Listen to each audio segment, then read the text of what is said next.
Hello दोस्तों, IIGS के YouTube channel पर आप लोगों का स्वागत है मित्र। और आज हमारी चर्चा आप लोगों के साथ जो होने जा रही है वह JTET मेंस में ज्योग्राफी के सिलेबस को लेकर होने जा रही है मित्र। उस सिलेबस पर हम ज़्यादा चर्चा नहीं करेंगे, बल्कि उस सिलेबस के अंतर्गत जो टॉपिक दिया हुआ है उस टॉपिक पर मैं आज आपको बताने जा रहा हूँ। टॉपिक क्या है ये आप लोगों को भी पता होगा, लेकिन मैं फिर एक बार बता दूं कि टॉपिक जो है वह पृथ्वी की उत्पत्ति है। JTET मेंस में ज्योग्राफी का जो सिलेबस देखेंगे उसका जो पहला टॉपिक है मित्र वह क्या है, तो पृथ्वी की उत्पत्ति है। पहला जो टॉपिक दिया गया है वह क्या दिया गया है, तो पृथ्वी की उत्पत्ति। पृथ्वी की उत्पत्ति, ओरिजिन ऑफ द अर्थ है। अब ये टॉपिक हम लोगों को पढ़ना है, पृथ्वी की उत्पत्ति। मैं आपको बता दूं कि पृथ्वी के उत्पत्ति से संबंधित बहुत सारे विद्वानों ने विभिन्न प्रकार के परिकल्पना दिया है। पृथ्वी की उत्पत्ति से संबंधित बहुत सारी परिकल्पना है। क्या है, तो बहुत सारी परिकल्पना है, बहुत सारी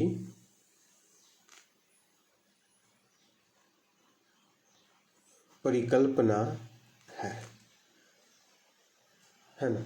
और आप देखेंगे कि इन परिकल्पनाओं में बहुत सारी परिकल्पनाओं में है ना, एक परिकल्पना की वहाँ पर चर्चा की गई है मित्र, और वह एक परिकल्पना क्या है, तो लाप्लास की निहारिका परिकल्पना। लाप्लास की निहारिका परिकल्पना, लाप्लास की निहारिका परिकल्पना। परिकल्पना को अंग्रेजी में हाइपोथेसिस के नाम से जाना जाता है। ये परिकल्पना मतलब सिद्धांत भी हम लोग इसको नहीं कह सकते हैं, ठीक है, इस चीज़ को ध्यान में रखिएगा। तो बहुत सारी परिकल्पनाएं दी गई है और उनमें से एक परिकल्पना कौन सी है, तो लाप्लास की निहारिका परिकल्पना। तो सीधे अगर हम लोग टॉपिक पर आते हैं मित्र, तो लाप्लास की निहारिका परिकल्पना हमको पढ़ लेना है, बस इतना ही पढ़ लेना। तो ये तो एक फैक्ट हो जाएगा कि निहारिका परिकल्पना किसने दिया, तो लाप्लास ने दिया। तो हम लोगों को यहाँ पर फैक्ट भी पढ़ना है और साथ में कंसेप्ट भी पढ़ना है। यहाँ पर पढ़ना क्या है मित्र, तो पढ़ना है आपका फैक्ट भी, फैक्ट प्लस क्या पढ़ना है, कंसेप्ट। कंसेप्ट तो दो चीज हमको यहाँ पर पढ़ना है, फैक्ट और कंसेप्ट। क्यों? क्योंकि हम लोग विभिन्न प्रकार के एग्जाम को देख रहे हैं। अभी आप देख लीजिए कि बिहार में एग्जाम हुआ शिक्षक को लेकर, शिक्षक एग्जाम बिहार में होते हैं। फिर झारखंड में भी हमारा टीचर को लेकर बहुत सारे एग्जाम हुए हैं। तो उन सभी परीक्षाओं को जब आप अध्ययन करेंगे, मूल्यांकन करेंगे, तब आपको पता चलेगा कि नहीं, क्वेश्चन का जो लेवल है वह दोनों तरह से है। कब किस प्रकार का क्वेश्चन पूछ देगा ये कहना बहुत ही मुश्किल है मित्र, बहुत ही मुश्किल है। कि कभी फैक्ट पूछ दे रहा है तो कभी कंसेप्ट बेसिस प्रश्न को पूछ दे रहा है, कभी प्रश्न में इतना कहें तो उलझन में डाल दे रहा है कि आंसर को चूज करने में समस्याएं उत्पन्न हो जा रही है। समझ गए ना बात को। तो हमको हर तरह से चीजों को लेकर आगे बढ़ना पड़ेगा, समझ गए। तो सबसे पहले हम लोग आते हैं कि पृथ्वी की उत्पत्ति से संबंधित जो भी फैक्ट है उसका एक बार हम लोग अध्ययन कर लें। जैसे पहला फैक्ट हम लोग देखते हैं मित्र, पहला फैक्ट देखते हैं कि पृथ्वी का जो निर्माण हुआ है,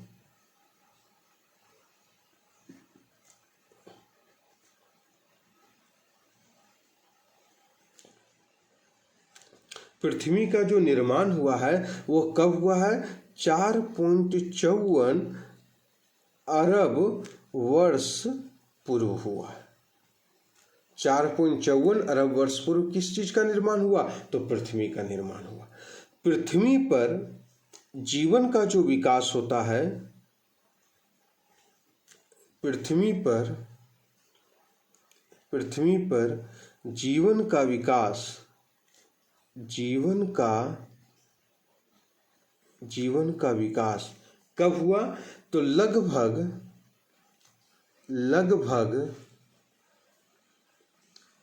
लगभग 3.8 से 4 अरब 3.8 से 4 अरब वर्ष पूर्व हुआ। ठीक है, पृथ्वी का निर्माण 4.54 अरब वर्ष पूर्व होता है और पृथ्वी पर जो जीवन का विकास होता है वह 3.8 से 4 अरब वर्ष पूर्व हमारे पृथ्वी पर जीवन का विकास हुआ। ये सब सभी फैक्ट हैं। और एक चीज़ को याद रखें, जब हम लोग लाप्लास की निहारिका परिकल्पना पढ़ेंगे तो लाप्लास की निहारिका परिकल्पना के साथ एक हमें कांट का भी परिकल्पना हमको पढ़ना पड़ेगा। कांट की परिकल्पना है ना, याद रखिएगा, कांट की भी परिकल्पना हम लोगों को पढ़ना पड़ेगा। लाप्लास की निहारिका परिकल्पना भी पढ़ना पड़ेगा और कांट की भी परिकल्पना पढ़ना। कांट की जो परिकल्पना है वो कांट की वायव्य राशि परिकल्पना, उस पर भी अभी हम लोग चर्चा करेंगे। सबसे पहले पृथ्वी के निर्माण को देख लिए, पृथ्वी पर जीवन की उत्पत्ति का विकास को हम लोग देख लिए। पृथ्वी के उत्पत्ति से संबंधित जो सर्वप्रथम तर्कपूर्ण परिकल्पना दिया था, पृथ्वी के उत्पत्ति से संबंधित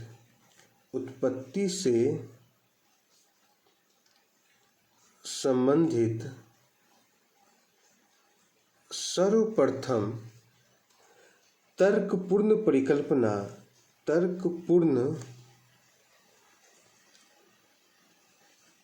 परिकल्पना है ना, किसने दिया था? तो तर्कपूर्ण परिकल्पना का प्रतिपादन फ्रांसीसी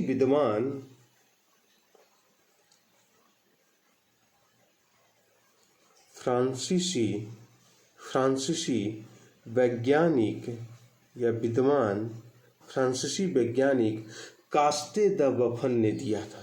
फ्रांसीसी वैज्ञानिक कास्ते द बफन ने कब दिया था? तो 1749 ईस्वी में कास्ते द बफन ने दिया।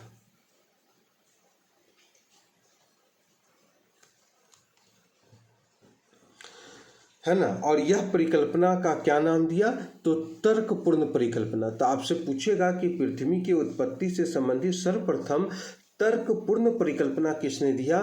तो कास्ते द बफन ने दिया। कब दिया? तो 1749 ईस्वी में दिया। कास्ते द बफन कहाँ का वैज्ञानिक था? तो ये फ्रांसीसी वैज्ञानिक था। ठीक है, कास्ते द बफन कहाँ का वैज्ञानिक था? तो फ्रांसीसी वैज्ञानिक था। पृथ्वी के उत्पत्ति से संबंधित हमारे पास 2 प्रकार के सिद्धांत आते हैं। ये सिद्धांत नहीं, 2 प्रकार के परिकल्पना आते हैं। तो उन परिकल्पनाओं पर हम लोग चर्चा करेंगे, है ना। तो यहाँ पर लिखेंगे पृथ्वी की उत्पत्ति से संबंधित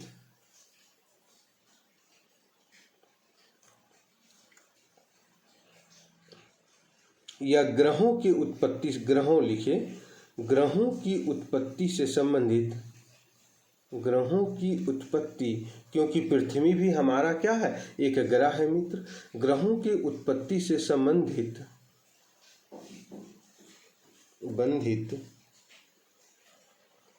तारों की संख्या के आधार पर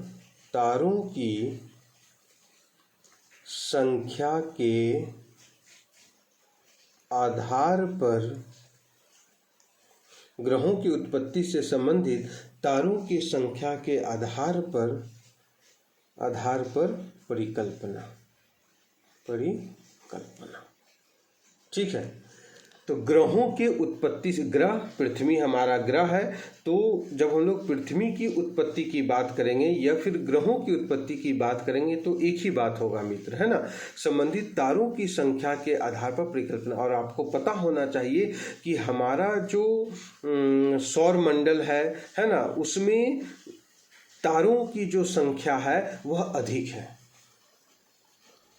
समझ गए? सूर्य जो था, सूर्य भी हमारा क्या है मित्र? एक तारा है। इस चीज को ध्यान में रखिएगा, सूर्य भी एक तारा है और सूर्य को हम लोग पीतवामन भी के नाम से भी जानते हैं। क्या नाम से जानते हैं?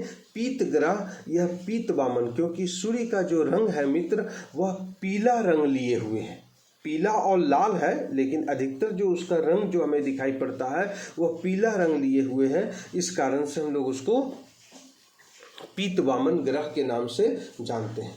तो देखिए यहाँ पर हम लोगों को पढ़ना क्या है ना। एक तो पृथ्वी के ग्रहों का निर्माण या पृथ्वी की उत्पत्ति से संबंधित बातों को पढ़ना है ना। और अन्य जो सिद्धांत या अन्य विद्वानों के द्वारा जो सिद्धांत दिए गए हैं या परिकल्पना दिए गए हैं उसकी भी हम लोगों को चर्चा करना है। साथ ही साथ भौगोलिक कालक्रम के बारे में हमको यहाँ पर 3-4 चीज़ पढ़ेंगे मित्र।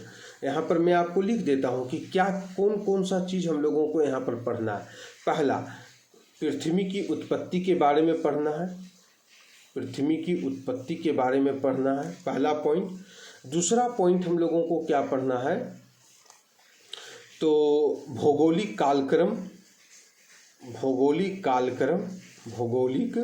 कालक्रम इस चीज़ को भी ध्यान में रखना है। तीसरा, हमें सौर मंडल के बारे में पढ़ लेना है। सौर मंडल के बारे में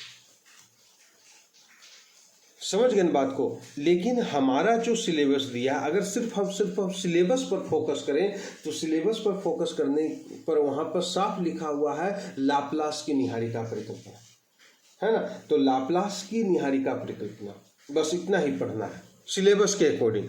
लेकिन कुछ एक्स्ट्रा भी अगर हम लोग पढ़ लेते हैं, क्योंकि क्वेश्चन का पैटर्न पता नहीं कब कैसे क्या चेंज कर देगा मित्र, ये कहना मुश्किल हो जाता है। तो इसलिए पृथ्वी की उत्पत्ति से संबंधित ये सब चीज़ें भी हैं, है ना। सौर मंडल भी है, भौगोलिक कार्यक्रम, जैसे बोल देगा कि कोयला का जो निर्माण हुआ पृथ्वी पर कब हुआ, पौधों का जो निर्माण होता है वो पृथ्वी पर कब होता है ना। ये पृथ्वी की उत्पत्ति से संबंधित ये बातें हैं, है ना। डायनासोर का जो निर्माण हुआ वह कब हुआ, मानव का जो विकास होता है वह पृथ्वी पर कब हुआ, कौन सा समय था जिस समय हमारा मानव का विकास हमें देखने को मिलता है, समझ गए ना। तो इससे भी संबंधित प्रश्न पूछे गए हैं, ऐसा नहीं है कि नहीं पूछा गया है, पूछा गया है ना। हमने विभिन्न सालों का जो क्वेश्चन का जब अध्ययन किया तो हमने यह निष्कर्ष निकाला कि ये सब भी टॉपिक स्टूडेंट को पढ़ लेना ही चाहिए।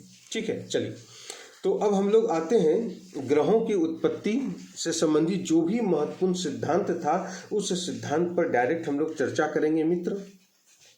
सबसे पहले हम लोग फैक्ट को पढ़ लेते हैं। तो ग्रहों की उत्पत्ति से संबंधित तारों की संख्या के आधार पर परिकल्पना, तारों की संख्या, इससे यह क्लियर हो जाता है कि ग्रहों का जो निर्माण हुआ है वह किससे हुआ है, तो तारा से हुआ है। एक चीज पता चल गया कि ग्रहों का जो निर्माण हुआ है वह किससे हुआ है, तारा से हुआ है।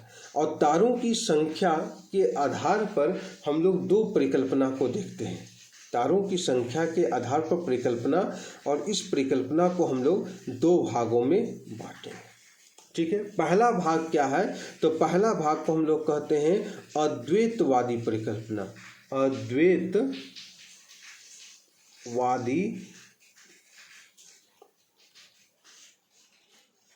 परिकल्पना, ठीक है। अद्वैतवादी परिकल्पना कहने का मतलब ये हुआ कि ग्रहों का जो निर्माण हुआ है, इसको हम लोग अंग्रेजी में अगर कहना चाहें तो इसका जो इंग्लिश नाम है मित्र वह है monastic concept, MONISTIC, monastic concept. इसका क्या नाम है, तो मोनेस्टिक कंसेप्ट, या फिर हम लोग कह सकते हैं parental concept hypothesis, parental hypothesis, parental hypothesis, parental hypothesis, अद्वैतवादी परिकल्पना, है ना। तो अद्वैतवादी परिकल्पना में क्या बात कहा गया है, तो अद्वैतवादी परिकल्पना में कहा गया है पेरेंटल हाइपोथेसिस, देख लीजिएगा, मोनेस्टिक कंसेप्ट भी कह सकते हैं इसी को। इसमें पृथ्वी का जो निर्माण हुआ है वह एक तारा से बताया गया, या ग्रहों का जो निर्माण हुआ है वह एक तारा से हुआ है। ग्रहों का निर्माण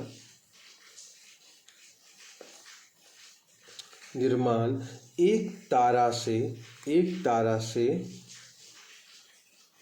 हुआ है। एक तारा कहने का मतलब संख्या एक ही तारा से हमारा ग्रहों का निर्माण हुआ। इसलिए अद्वैतवादी कहने का मतलब होता है एक, अद्वैतवादी कहने का मतलब होता है दो। हम लोग हिस्ट्री में भी द्वैतवाद धर्म से संबंधित था। मध्यकालीन भारत में हम लोग देखते हैं, एंशिएंट हिस्ट्री में भी हम लोग एंशिएंट हिस्ट्री में कम देखते हैं, लेकिन मध्यकालीन भारत में हम लोग अद्वैत और द्वैतवाद की चर्चा हम लोग करते हैं मित्र, है ना। एंशिएंट में भी कर सकते हैं, ऐसा नहीं, क्योंकि वहाँ पर भी एक देवता या बहुत सारे देवताओं की चर्चा हमारी होती है। ऋग्वैदिक काल, उत्तर वैदिक काल में बहुत सारे देवताएं थे, बहुदेववादी था। तो अद्वैतवादी परिकल्पना कहने का मतलब ये हुआ कि ग्रहों का जो निर्माण हुआ है वो किससे हुआ है, तो एक तारा से हुआ है। ठीक है। और दूसरी जो परिकल्पना है वह क्या है, द्वैतवादी।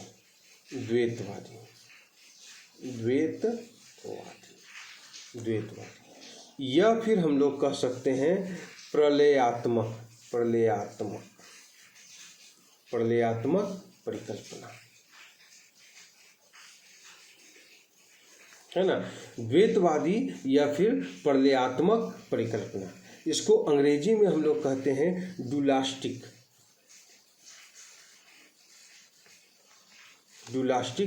कंसेप्ट। द्वैतवादी या प्रलयात्मक परिकल्पना, डुलास्टिक कंसेप्ट, या फिर हम लोग इसको कह सकते हैं बाईपेरेंटल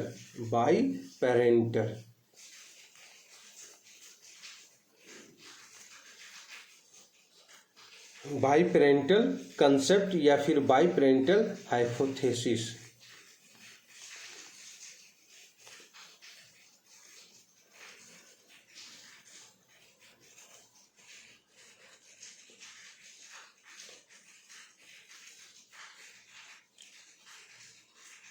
ठीक है, द्वैतवादी परिकल्पना या प्रलयात्मक परिकल्पना।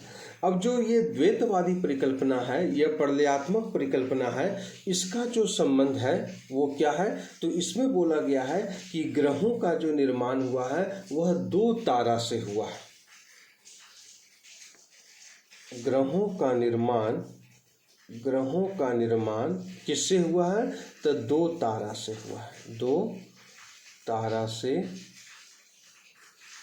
हुआ है। ठीक है। तो हम लोगों ने पृथ्वी की उत्पत्ति या ग्रहों की उत्पत्ति के बारे में दो परिकल्पना देखा, एक अद्वैतवादी परिकल्पना देखा और दूसरा हमने क्या देखा, द्वैतवादी परिकल्पना। ठीक है, एक अद्वैतवादी परिकल्पना है और दूसरा हमारा क्या है, द्वैतवादी परिकल्पना है।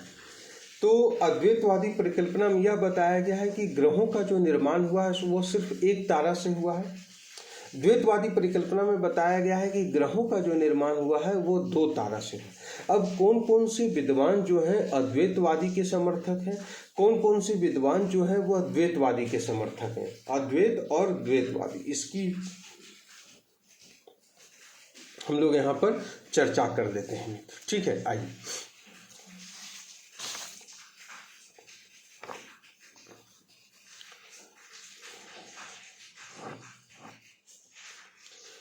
अब देखिए, अद्वैतवादी संकल्पना से संबंधित विद्वानों का सिद्धांत। यहाँ पर टॉपिक का नाम लिखिए, अद्वैतवादी संकल्पना से संबंधित विद्वानों का सिद्धांत। अद्वैतवादी संकल्पना ऑब्लिक परिकल्पना भी कह सकते हैं, परिकल्पना से संबंधित विद्वानों का सिद्धांत।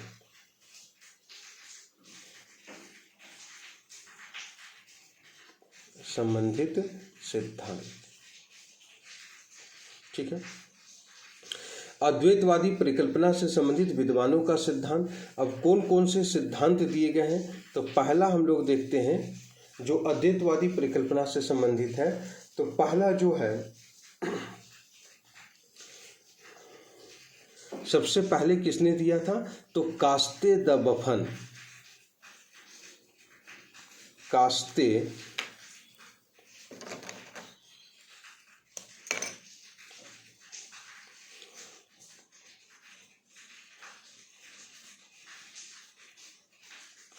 कास्ते द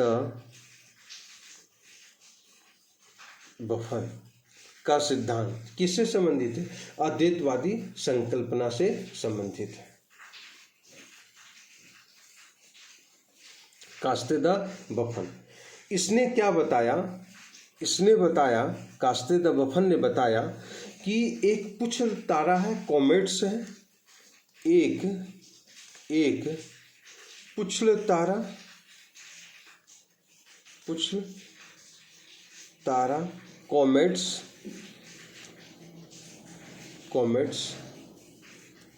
कॉमेट्स है जो सूर्य के समीप आया, जो सूर्य के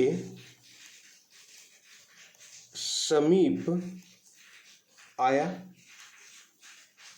सूर्य के समीप आया और दोनों में टक्कर हुआ, और दोनों में टक्कर हुआ।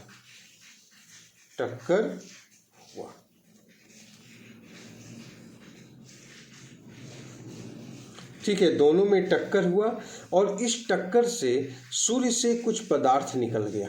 टक्कर हुआ, सूर्य से कुछ पदार्थ निकला, सूर्य से कुछ पदार्थ निकला। सूर्य से क्या निकला? तो सूर्य से कुछ पदार्थ निकला,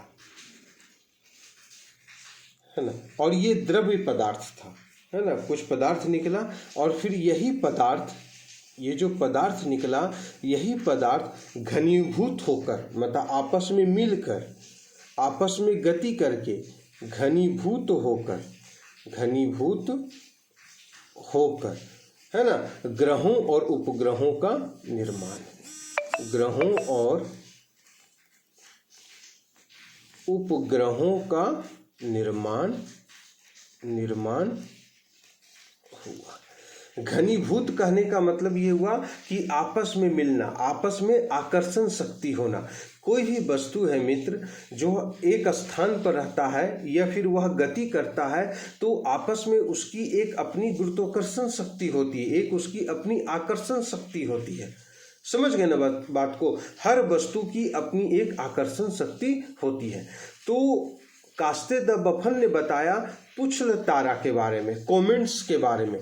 तो कॉमेट्स की जो संकल्पना दिया, पुच्छ तारा की जो संकल्पना दिया, यह प्रश्न ऐसे पूछ सकता है, ग्रहों के निर्माण में पुच्छ तारा कॉमेट्स की परिकल्पना किसने दिया था? तो कास्ते द बफन ने दिया था। एक पॉइंट यहाँ से आ गया, फैक्ट वाला पॉइंट, और साथ में हमने यहाँ पर कंसेप्ट की भी आपकी चर्चा कर दी। दूसरा जो परिकल्पना है, याद रखिएगा, इमैनुअल कांट की वैभव राशि परिकल्पना है। इमैनुअल कांट की वैभव राशि परिकल्पना, इमैनुअल कांट की वायव्य राशि परिकल्पना, इमैनुअल कांट की वायव्य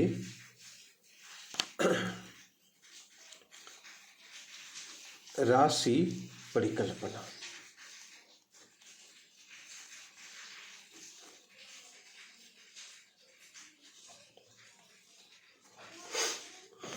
तो आपसे पूछेगा कि वायव्य राशि परिकल्पना, या फिर इसको हम लोग कह सकते हैं गैसेस हाइपोथेसिस, इसे हम लोग गैसेस हाइपोथेसिस के नाम से भी जानते हैं, है ना। वायव्य राशि परिकल्पना को अंग्रेजी में, हिंदी में दे सकता है वायव्य राशि परिकल्पना, या फिर अंग्रेजी का जो नाम है उसको हिंदी में लिख देगा गैसेस हाइपोथेसिस परिकल्पना। तो इसका नाम भी याद रखिएगा, गैसेस हाइपोथेसिस परिकल्पना, गैसेस हाइपोथेसिस।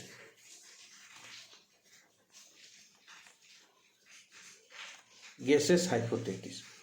तो आपसे पूछ सकता है कि गैसेस हाइपोथेसिस परिकल्पना किसने दिया? इमैनुअल कांट ने दिया। या फिर वायवीय राशि परिकल्पना किसने दिया? तो इमैनुअल कांट ने दिया। इस चीज को ध्यान में रखेंगे, ठीक है। और यह जो परिकल्पना आया, इमैनुअल कांट की जो परिकल्पना आया, वह कब आया? तो 1755 ईस्वी में आया। यहाँ पर ईस्वी भी याद रखिएगा कि इमैनुअल कांट ने जो अपनी परिकल्पना दिया था वह कब दिया था? तो 1755 ईस्वी में दिया था।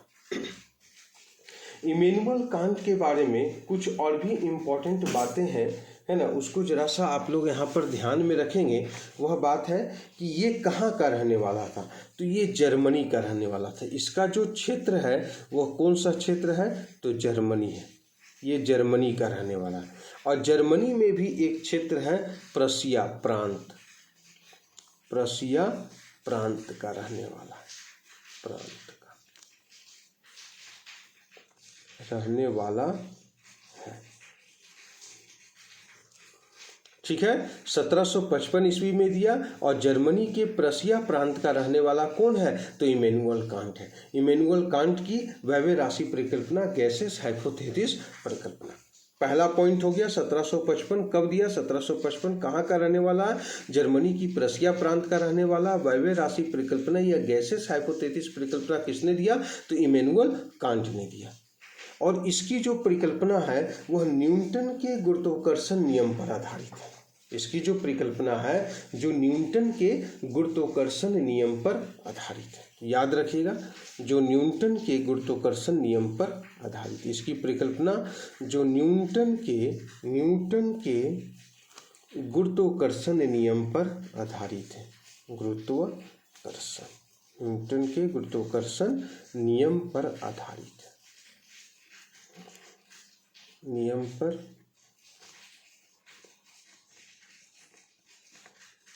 आधारित। जर्मनी के प्रशिया प्रांत का रहने वाला है। और जो न्यूटन के किस नियम पर आधारित है? तो न्यूटन के गुरुत्वाकर्षण नियम पर आधारित है हमारा इमैनुअल कांट की परिकल्पना।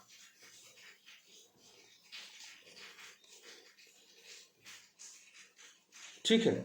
अब यहाँ पर हम लोगों को समझना है कि इमैनुअल कांट की कुछ पुस्तकें भी थी जिन पुस्तकों में इन्होंने अपनी चर्चा किया था। खाली मैं फैक्ट पर चर्चा कर रहा हूँ और फैक्ट के साथ मैं यहाँ पर कंसेप्ट की भी आपकी चर्चा यहाँ पर कर दूंगा, ठीक है। याद रखिएगा, आपसे पूछेगा वह कौन सा विद्वान है जिसका सिद्धांत न्यूटन के गुरुत्वाकर्षण नियम पर आधारित है? तो Immanuel Kant.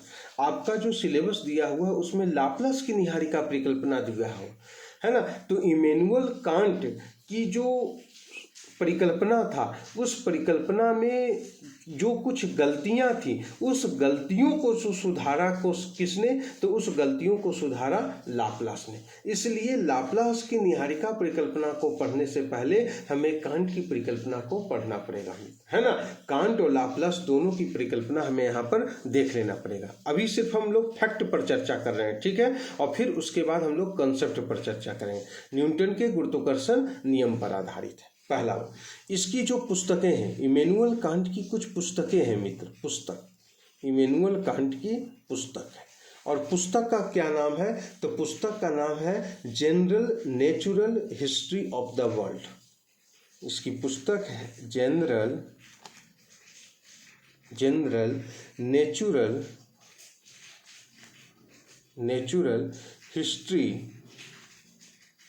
History of the world. इनकी पुस्तक है general natural history of the world. दूसरी जो पुस्तक है इनकी उसका नाम है थ्योरी ऑफ हेवन। हेवन मतलब स्वर्ग होता है, थ्योरी ऑफ हेवन।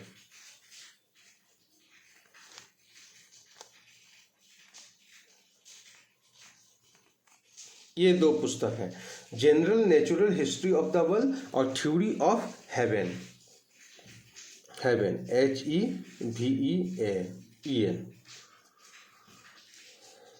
ठीक है। ये दो पुस्तकें हैं। अभी हम लोग यहीं पर इसको रहने देते हैं, ठीक है। उसके बाद फिर हम लोग आगे बढ़ेंगे। जैसे इमैनुअल कांट की वायवीय राशि परिकल्पना हम लोगों ने देखा, है ना। अभी इसकी थ्योरी पर नहीं आ रहे हैं, अभी सिर्फ इसमें संबंधित जो फैक्ट है उस फैक्ट की हम लोग बात करेंगे। कांट ने कहा था, यहीं पर मैं लिखता हूँ, कांट ने कहा था कि मुझे पदार्थ दो, मैं इसे संसार बना दूंगा। कांट कांट ने कहा था कि मुझे पदार्थ दो, मुझे पदार्थ दो, है ना, मैं इसे संसार बना दूंगा। मुझे पदार्थ दो, मैं इसे संसार बना दूंगा, है ना। तो ये बात किसने कहा कि कांट ने कहा कि मुझे पदार्थ दो और मैं इसे क्या बना दूंगा, तो मैं इसे संसार बना दूंगा। यह बात किसने कहा, तो कांट ने कहा। यह भी पॉइंट आपसे पूछ सकता है कि किसने यह कहा था, तो कांट ने कहा था। ठीक है, इमैनुअल कांट की वैभव राशि परिकल्पना हो गया। और दूसरा हमने पढ़ा था कास्ते द बफन की पुच्छल तारा परिकल्पना में। इसके बाद और भी बहुत सारी परिकल्पनाएं दी गई हैं जो एक तारा से संबंधित है, जिसको हम लोग कहते हैं अद्वैतवादी परिकल्पना। तो अद्वैतवादी परिकल्पना में हम लोग देखते हैं तीसरा लाप्लास की निहारिका परिकल्पना। लाप्लास की निहारिका परिकल्पना, लाप्लास की निहारिका परिकल्पना। ठीक है, निहारिका परिकल्पना किसने दिया, तो लाप्लास ने दिया। तो नेबुलर हाइपोथेसिस, इसको अंग्रेजी में क्या कहते हैं, nebular hypothesis of Laplace. Nebular hypothesis, nebular hypothesis. ठीक है, नेबुलर हाइपोथेसिस, यह जो परिकल्पना आया वह कब आया, तो 1796 ईस्वी में आया। 1796 ईस्वी। कांट का जो परिकल्पना आया वह कब आया, तो 1755 में। लाप्लास की जो परिकल्पना आती है यह कब आती है, 1796 ईस्वी में, है ना। और इसकी जो पुस्तक है, लाप्लास की जो पुस्तक है, उस पुस्तक का नाम क्या है, exposition of the world system. Exposition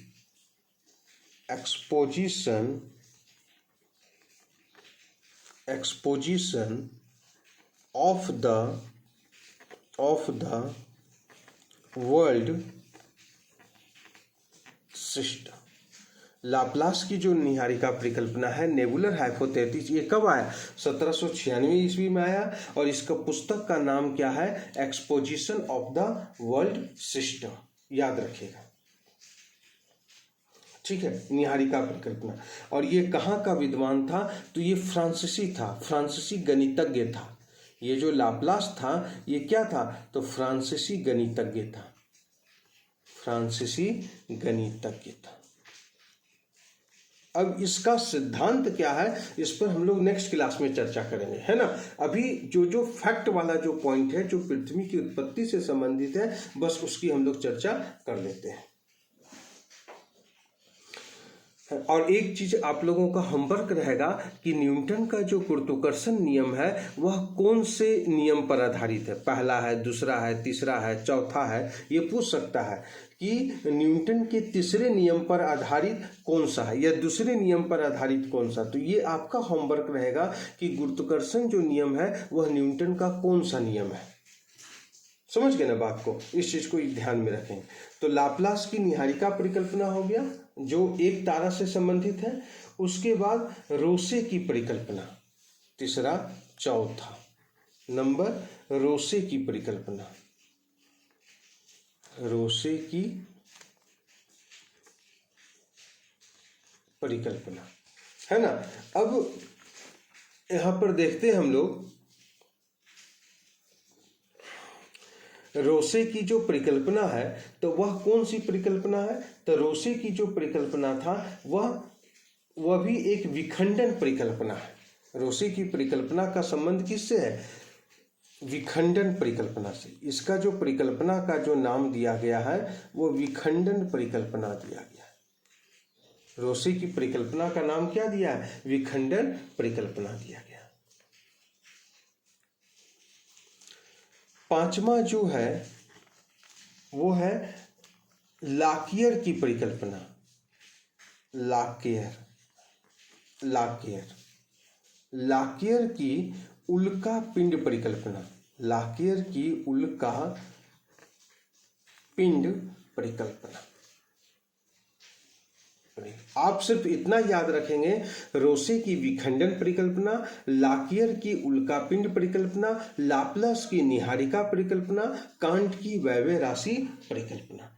ये सभी जितने भी परिकल्पना दिए गए हैं ये सभी अद्वैतवादी परिकल्पना है। मतलब पृथ्वी का जो निर्माण हुआ या ग्रहों का जो निर्माण हुआ वह सिर्फ एक तारा से हुआ। तो 5 परिकल्पना की हमने यहाँ पर चर्चा की है मित्र, जो एक तारा से हुआ है। ठीक है, अब यहीं पर हम लोग चर्चा करते हैं द्वैतवादी परिकल्पना। यहीं पर हम लोग चर्चा क्या करेंगे? द्वैतवादी परिकल्पना।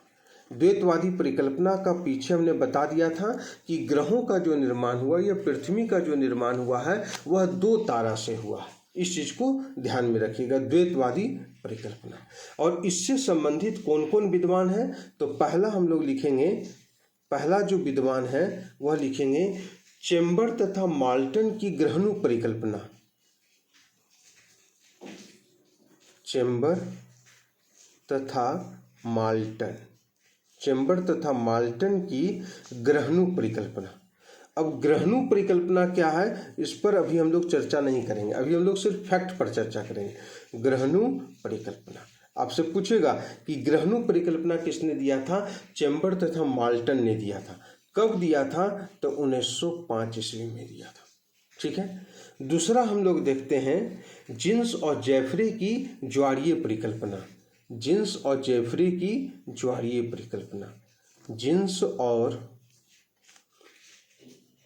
जेफरे की ज्वारीय परिकल्पना। जिन्स और जेफरे की ज्वारीय परिकल्पना। ज्वारीय परिकल्पना। ठीक है, यह जो परिकल्पना आया वह कब आया? तो 1919 में आया। जिन्स और जेफरे की ज्वारीय परिकल्पना। ज्वारीय परिकल्पना इसको अंग्रेजी में टाइडल कहते हैं। टाइडल हाइपोथेसिस, टाइडल हाइपोथेसिस है ना। और यहाँ पर चेम्बरलिन और मोल्टन की ये यहाँ पर जो दिया हुआ है वह ग्रहणु परिकल्पना दिया हुआ है। तो जिन्स और जेफरीज की ज्वारीय परिकल्पना, और ज्वारीय परिकल्पना के बाद हम लोग देखते हैं रसेल तथा लिटी लेटन की द्वैतारक परिकल्पना। तीसरा हम लोग सी नंबर देखेंगे, रसेल व लिटी लेटन। रसेल व लिटी लेटन की द्वैतारक परिकल्पना। द्वैतारक परिकल्पना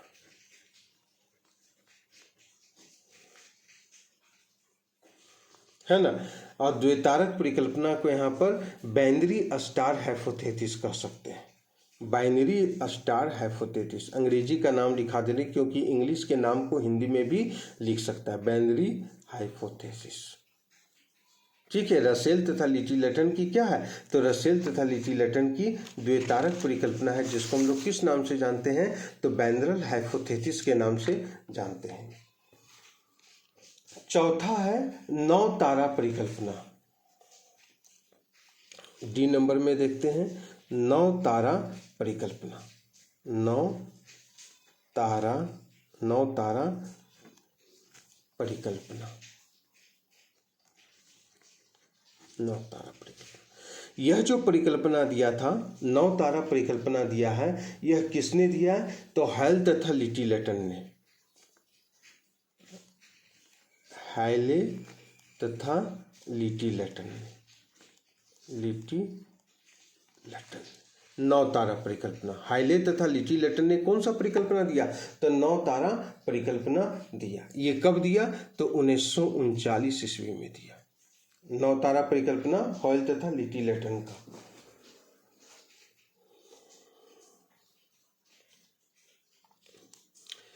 ई नंबर में हम लोग देखते हैं, है ना, विद्युत चुंबकीय परिकल्पना, विद्युत चुंबकीय परिकल्पना, विद्युत चुंबकीय परिकल्पना, विद्युत चुंबकीय परिकल्पना। और ये जो विद्युत चुंबकीय परिकल्पना है यह किसने दिया? तो हॉफवेन ने दिया था। किसने? हॉफवेन ने दिया। याद रखिएगा, विद्युत चुंबकीय परिकल्पना कब दिया? तो हॉफवेन ने दिया। और कब दिया? तो 1942 ईस्वी में दिया। याद रखिएगा, विद्युत चुंबकीय परिकल्पना हॉफवेन ने 1942 ईस्वी में दिया। एफ नंबर में देखते हैं ओटो शिम्ड परिकल्पना। ओटो शिम्ड की अंतर तारक ध्रुव परिकल्पना, अंतरा तारक ध्रुव परिकल्पना, अंतर तारक ध्रुव परिकल्पना। ये जो अंतर तारक ध्रुव परिकल्पना है ये किसका है मित्र? तो वाईजास्कर का है, कार्ल वाईजास्कर का है, कार्ल वाईजास्कर का अंतर तारक ध्रुव परिकल्पना। ये परिकल्पना कब दिया गया? तो 1943 में दिया गया, है ना। कार्ल वाईजास्कर और फिर एक और विद्वान है ओटो शिम्ड। ये दोनों विद्वानों ने मिलकर कौन सी परिकल्पना दिया? तो अंतर तारक ध्रुव परिकल्पना। कार्ल वाईजास्कर जो थे ये जर्मनी के रहने वाले हैं। कार्ल वाईजास्कर कहाँ के रहने वाले हैं? ये तो जर्मनी के रहने वाले।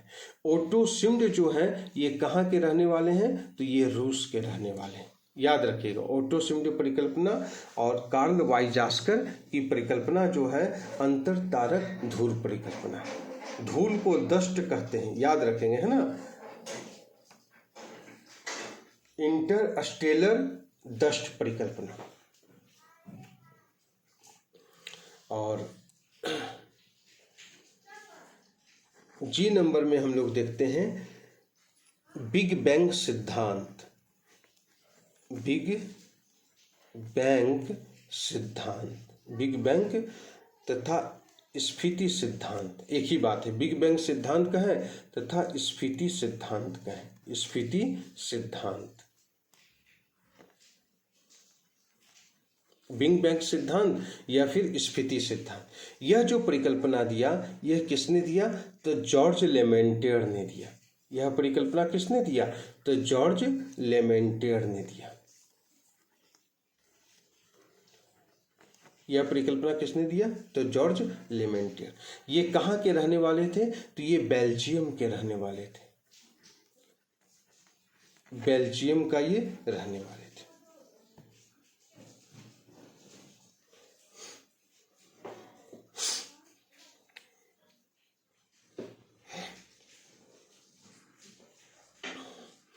बिग बैंग सिद्धांत को फैलाया किसने? बिग बैंग जो सिद्धांत है इस सिद्धांत का प्रसार किसने किया या इस सिद्धांत को प्रमाणित किसने किया या इस परिकल्पना को प्रमाणित किसने किया? तो एडविन हम्बल ने, है ना। बिग बैंग सिद्धांत का जो श्रेय जाता है वह एडविन हम्बल को जाता है। एडविन हम्बल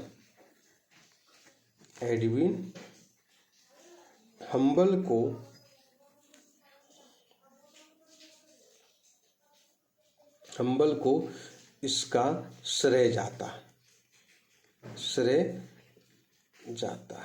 मतलब बिग बैंग सिद्धांत को जो प्रमाणित करता है वह एडविन हम्बल कहता है। कब करता है? तो 1920 ईस्वी में। तो बिग बैंग सिद्धांत तथा स्फीति सिद्धांत का जो संबंध है वह सर्वप्रथम जॉर्ज लेमेंटियर से संबंध है। उसने यह सिद्धांत दिया, लेकिन इस सिद्धांत को प्रमाणित किसने किया? तो एडविन हम्बल ने प्रमाणित किया। इस चीज को ध्यान में रखिएगा। और अभी वर्तमान में बिग बैंग सिद्धांत को ही सबसे ज्यादा प्रमाणिक माना जा रहा है। बिग बैंग सिद्धांत को ही क्या माना जा रहा है? तो सबसे ज्यादा प्रमाणित जो है बिग बैंग सिद्धांत को ही माना जा रहा है। मित्र, इस चीज को आप लोग ध्यान में रखेंगे, ठीक है। इसके बाद और भी कुछ सिद्धांत हैं या और भी कुछ हमारे फैक्ट हैं मित्र, उसको हम लोग नेक्स्ट क्लास में पढ़ेंगे। ठीक है, तो यहाँ पर हमने इतना देख लिया। ये हमारा पृथ्वी की उत्पत्ति से संबंधित हमारा आज पहला क्लास था, है ना। इस पहला क्लास में हमने जितना भी फैक्ट था वो हमने आपको बता दिया है। ठीक है, आज का क्लास यहीं तक रहने दे। जय हिंद, जय भारत।